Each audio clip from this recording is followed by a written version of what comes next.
2 years old this game is. Install Hellbanger? Okay. Don't even have it installed on this computer. Yeah, that's fucking wild, man. The total development time on this game, what were we saying, Marco? It was like 5 years when it was all said and done? It was like 4.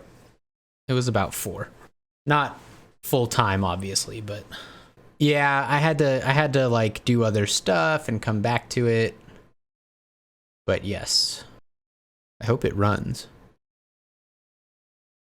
Oh God. Oh, here we go. All right, here we go.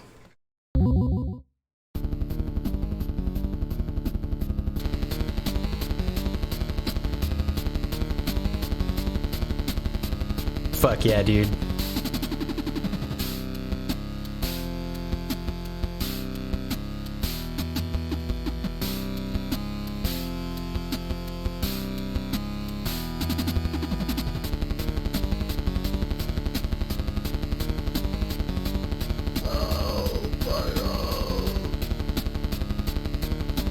Fuck yeah. Props to my wife who made all that, who basically made the intro cinematic and all of that art. Anything that isn't pixel art, that was all her. So this is Hellbanger. All right, I gotta put my armrests down because this is a hardcore game. I need all my arm room. See if anybody's played. So all time, Wintermute, that's me up there. Nosamerk in second place. Cool. With a score not even close to mine. Man, I want somebody to beat my high score. Nobody has played today, so that's cool. I'll definitely be number 1 today. All right, get the fuck up. Let's do it.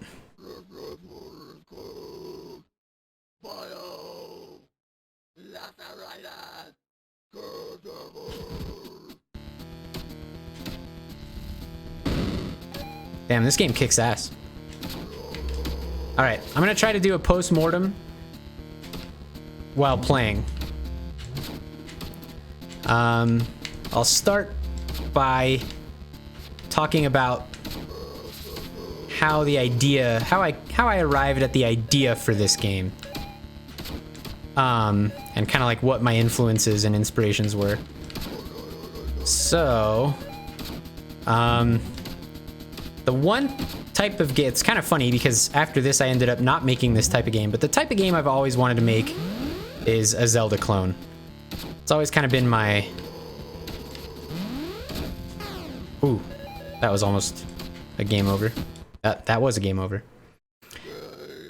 Yeah, I've always wanted to make a Zelda clone. And so, when I decided I wanted to get back into game dev and like really be hardcore about it again. Huh.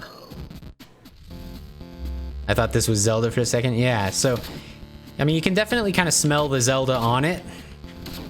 But, you know, I had never made a game from start to finish when I started this project. So I decided what I would do is just make a game, a tiny little thing. I figured I'd spend like a month or 2 tops and then put it out on Steam. There were 2 goals basically. I wanted to make a game, first of all, that was complete enough that it could stand on its own. Because I also wanted it to, the second goal was I wanted to put that game on Steam. Ah, damn. And so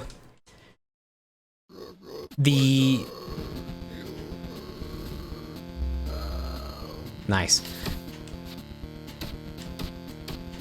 So yeah, because I realized, you know, I'm not going to be able to make a Zelda game as my very first project. So that's what I came up with. Of course, like I already said, this project took a long time. And that's there are basically 2 reasons that this game took 4 years to make. Actually, there are like 3 reasons. The first reason is I was learning everything, right? So like, obviously I had made games before, but I had never made a full project. I had certainly never really made graphical assets for a game, so I had to learn all that. I basically, all the pixel art that you see here is the result of me like teaching myself how to do pixel art. And not that it's like great, I don't think this pixel art is great, but it does the job, right? It's not so bad that it's like it's not ugly. Well, in like the bad way. It's ugly in the cool death metal way. So I had to teach myself all that stuff. Nice. Finally, I got a bloodbath. The second reason is that I kept overscoping. And so like the whole procedural music generation thing, shit, that was something I added on that I thought wouldn't take as much time as it did. And that part of the game is what took the most time to make. The music generation. But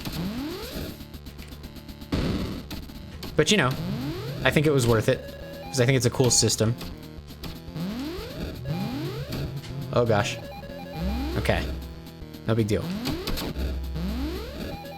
So, and there were a bunch of other features. I can't really remember right now, but there was a bunch of other stuff too that I decided to add. Ow, shit. That added time on to the total time that it took me to finish the project. But the thing that really slowed me down was the fact that I started completely from scratch about halfway through. About a year into the project, maybe 2-ish. Year and a half, maybe. I had all this stuff planned out. I had a lot of stuff already made. And I realized that the resolution of the game was forced, like, weird, odd pixels. It just looked ugly. So I started from scratch at a lower resolution. And actually, I think Iffy might remember. Iffy, do you remember that? When I told you I think I'm going to start over? And you're like, no, don't do that. And I was like, I have to. I had a conversation with Iffy about it when I made that decision. And I remember she wasn't happy with me. But, nice. So yeah, so it took a while. Yeah, and I don't regret starting over. Like, I wanted to do it right. And overall, I'm really, really happy with it. I think if there was something that I would change...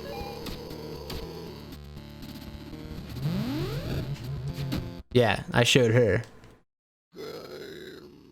It was sad. Yeah.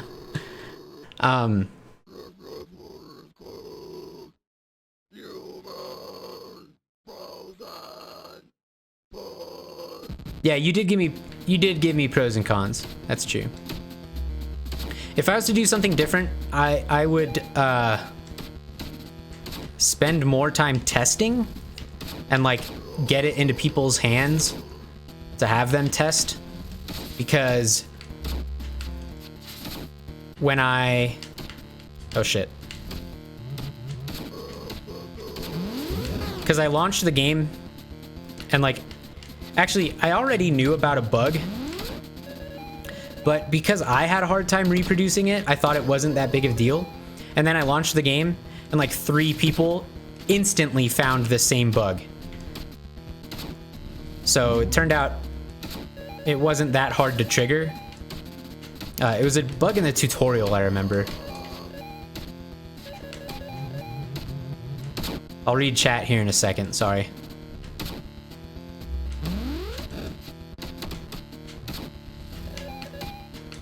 I need to decide what score I'm going for,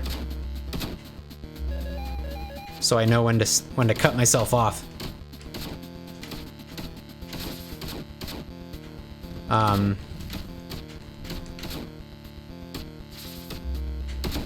What was I talking about? Oh yeah, the tutorial mode. Yeah, there was the bug was in the tutorial mode. Oof, that was close.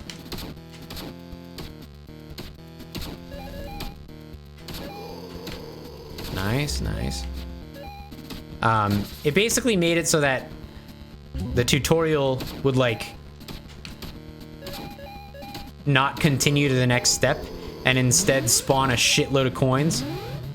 Not the little coins, but the big pentagram coins. And I couldn't figure out why it was doing that. And I never did. All right, got a pentagram now. So that's good. Nice. All right, so if you've never seen me play this game, the way that it works is obviously you're running around. It's a melee focused game. You only have one attack, which is your headbang. As you saw in the intro cinematic, this poor guy, I lovingly call him Chuck. He is named after Chuck Schuldiner of Death, R.I.P. Death forever. Oh shit. No, I never put out any patches. I was done with it. Put it out, figured it's good enough. So this poor guy Chuck, he's at a metal show, death metal show, and he's headbanging so hard. He's so into the music that a portal to hell opens and he finds himself in the midst of demons with no weapon save his head. And so yeah, that's your only attack, is that headbang attack. As you gain combo, as you get your combo, your kill combo higher, you get a score multiplier, and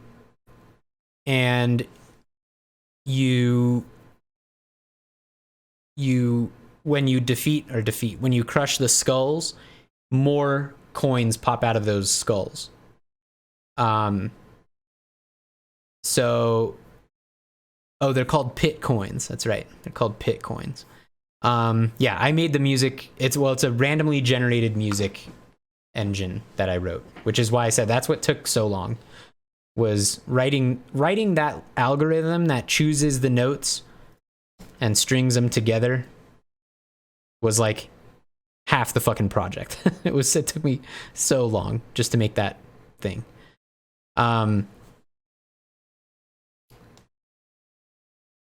So you try to go for these combos. Now, it's just a score attack game. You're just trying to hit a high score. When you get hit, you have 2 hit points. You get hit once, and you go into rage mode. And you actually start doing double damage while you're in rage mode. Get hit a second time and you're dead. But if you get hit once and then get a 20 kill combo, you gain your hit point back. And since you start doing double damage after you get hit, it's easier to get that 20 hit or 20 kill combo when you're on the brink of death. So it turns into this cool back and forth between totally being in control, but you're not doing a whole lot of damage, so you got to work a little bit harder to get your kill combo up, to being on the brink of death, but now you're in that rage mode, and you start doing more damage, and it's easier to gain that hit point back, or to get that 20 kill combo and gain your hit point back. And so the gameplay kind of cycles between those two states. Thank you, Tere. I appreciate that. Yeah, I'm proud of it. It was fun to work on. All the vocals. So along with the procedural music generator that I wrote, I also wrote a system where so each time you play, it's like simulating a new death metal song starting. So there's a trope in death metal, popularized by Cannibal Corpse, where Corpse Grinder, the singer of Cannibal Corpse, before every song, he just screams the name of the song. And so the textbook example, the most famous death metal song of all time, is Hammer Smashed Face by Cannibal Corpse. So he would just sit there and go, hammer. And the minute he says hammer, everybody knows what's coming. I mean, go look at footage on YouTube. watch the crowd the minute the word hammer comes out of Corpse Grinder's face. Hammer, smashed, face. And then snare, snare, snare, snare, got, got. And then the song starts. And so those moments at death metal shows are like so explosive and just like when you're about to hear one of your favorite bands play one of your favorite songs that's like so legendary and it's so loud and there are so many other people, just a bunch of other knuckleheads in the room with you about to bang their fucking heads to that song too. There's nothing in the world that is like that. And so I wanted to make something that was like 1% of that energy. I wanted to recapture that feeling a little bit. So that's what the deal is with the song title. So anyway, so the game generates a new song title every time you start. And Adam, the singer of my old band, I got him to record all those vocal lines. So, for example,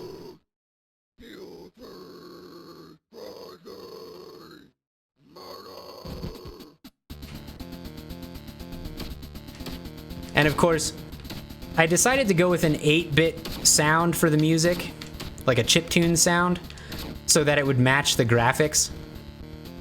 I have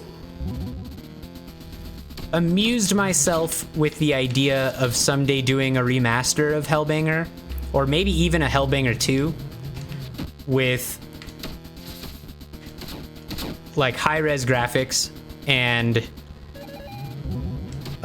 better sounding music, not chiptune. High fidelity.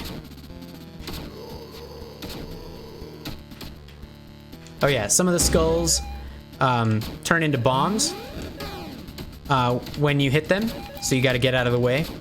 Also, if a skull explodes and the explosion hits another skull, the chance of that skull becoming a bomb is really, really high. So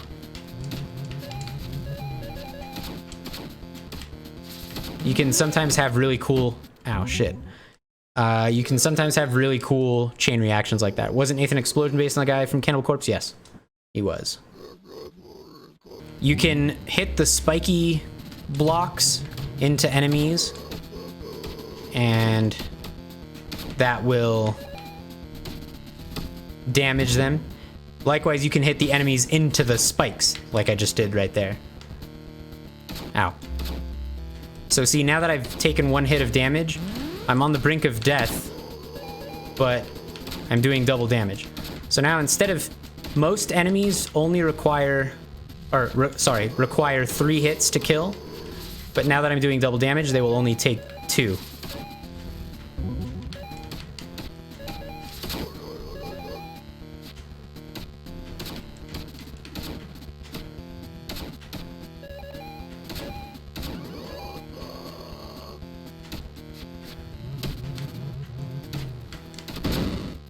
Ow.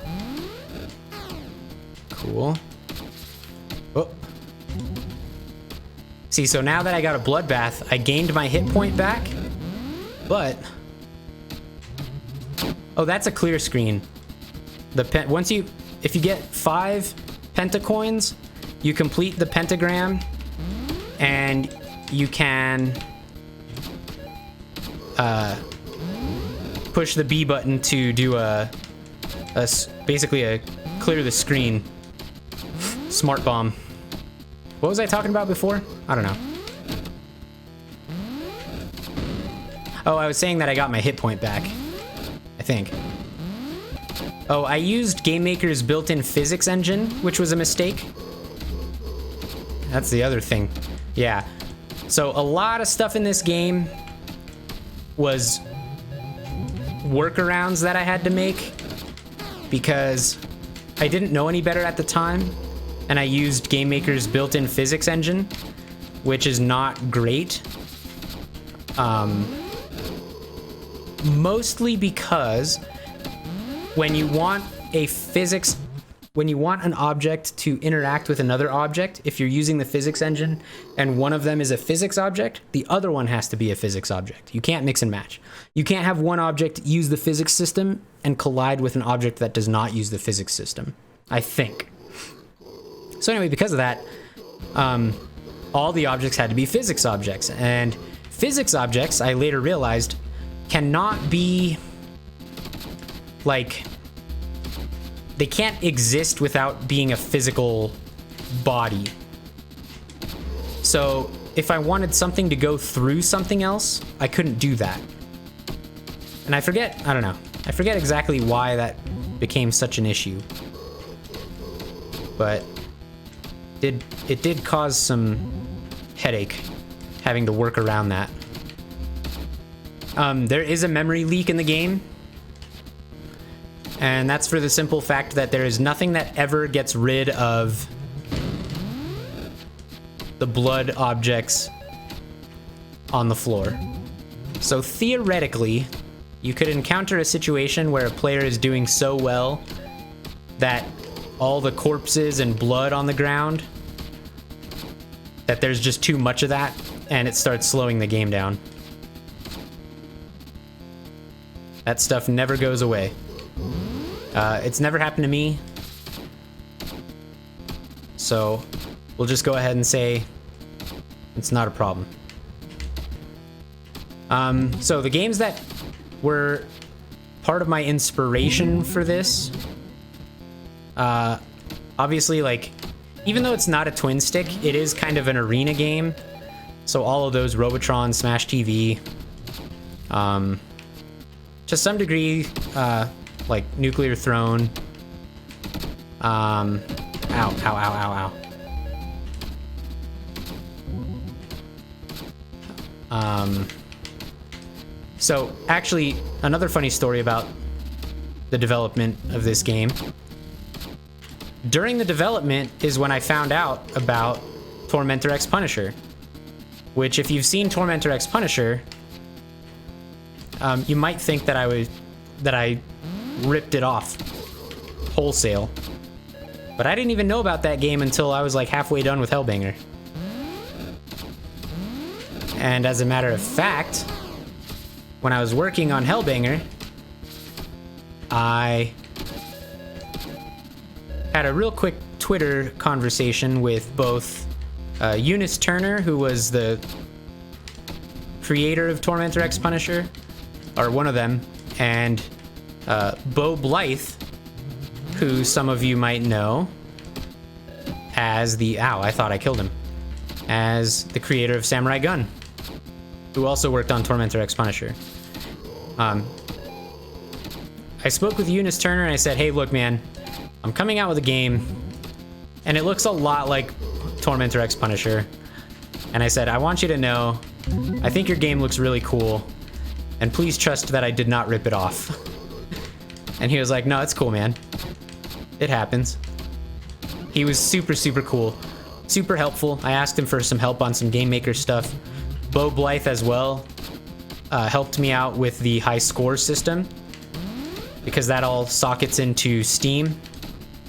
And so I had to learn how to use Steam's leaderboards in order to make the leaderboards for Hellbanger. And he was super helpful with that stuff on Twitter. I think we've got a good run here. Shouldn't say anything, of course. Nice. Okay. So that sound you heard, that was me regaining that hit point.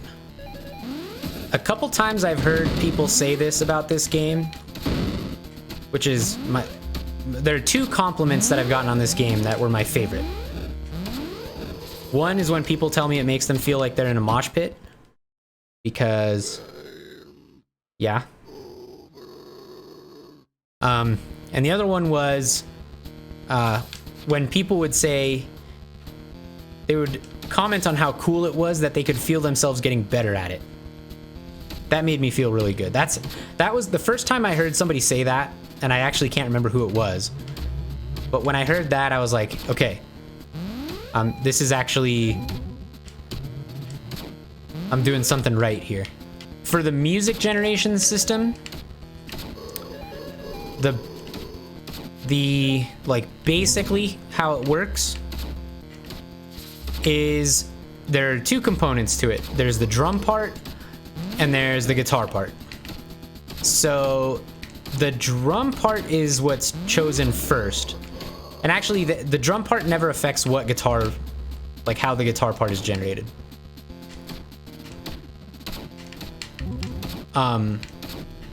But what the game does is it picks a drum loop and it repeats that drum loop, and it's like there's a set of like maybe 5 or 6 different like generic death metal drum loops that it chooses from, and it'll repeat that for 4 bars, and when it finishes that loop it'll choose another loop, or sorry, no, it'll do a fill again. There are like 5 or 6 possible fills that it'll pick. It'll play the fill and it'll go into the next part. It also generates the guitar riff, which is just 4 bars of a random assortment of notes at one of it chooses between 2 rhythms, either long or short. That's it. So it's either dun, so it's like either a palm mute or an an open chord, and it just repeats. That cycle just repeats over and over and over until you die. So that's Hellbanger. I don't know what else there is to say about it. Am I forgetting anything interesting, Marco? Marco was there to bail me out of some sticky code situations, but for the most part, it was a solo project. Like I said, Jackie, my wife, helped me out with some of the art. Adam, my former singer for my band, did all the vocals, the death metal stuff. Go to the credits here. A game by Eric Bernacki with help from Jackie Ortiz, Adam Nichols, Marco Duran. Thanks for playing. Keep it metal. Yeah, this was a 4-year endeavor that resulted in basically making 0 money.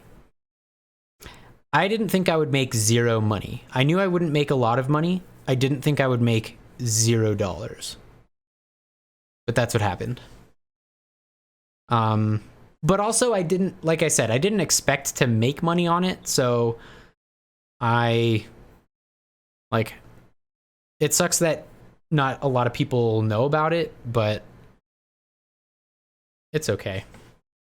Yeah, and I didn't market it basically at all. Yeah.